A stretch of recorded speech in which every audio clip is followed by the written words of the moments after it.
Right, Jason, you are global controller for Highland Park. What does that mean?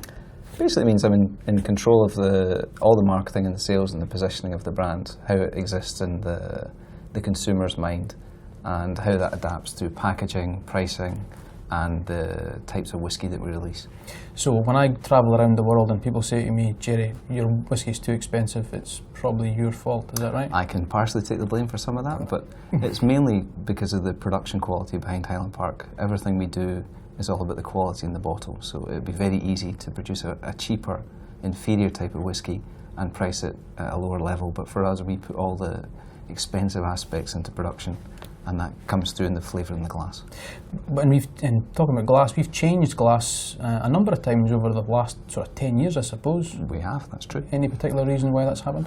It's to do with the quality of the liquid again. Effectively, the packaging has changed a few times over the last decade, or 12, 15 years.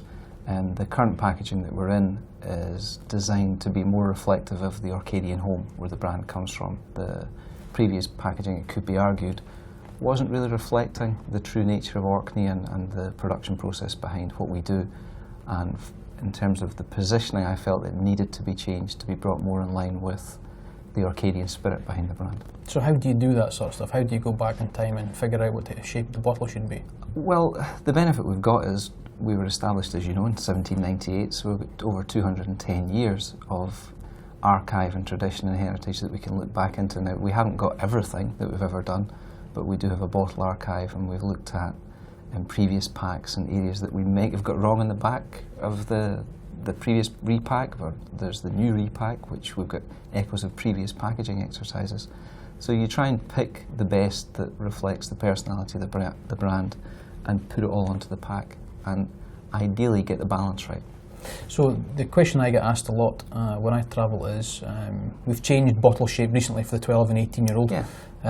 Why did you pick that shape? And you know, I prefer the old shape. All those sort of questions. But why? Why did we pick that shape? One of the most fundamental things about Orkney is the wind, and the feeling was, should you have a tall bottle or a short bottle? Well, you know, on Orkney, if something was tall, it would blow over. So we thought shorter is more reflective.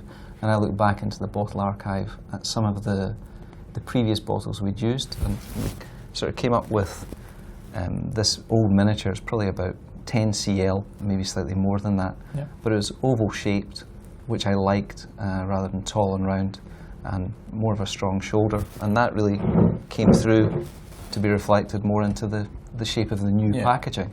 So it'd be very easy to come up with something brand new and new design-wise, but we wanted to show the echoes of the past and show what we'd done in the past, because a lot of what we've done previously was right.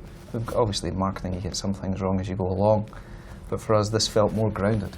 Yeah, no, I like that, because you didn't just go back and pay some designer to go and design a fancy bottle and, you know, charge us tens of thousands of pounds. Actually go back in time and find something that's actually real, which is the whiskey. And on that point, designers, they like to show they're working. They like to show where their ideas have come from. It's very easy to come up with an idea and say that's your solution. But what consumers like is grounded ideas, and you know, showing the legacy of where it might have come from, or the ideas that stimulated this new design. So it's working well. It's three years now since we've released this first pack. Time flies. It does when you're having fun.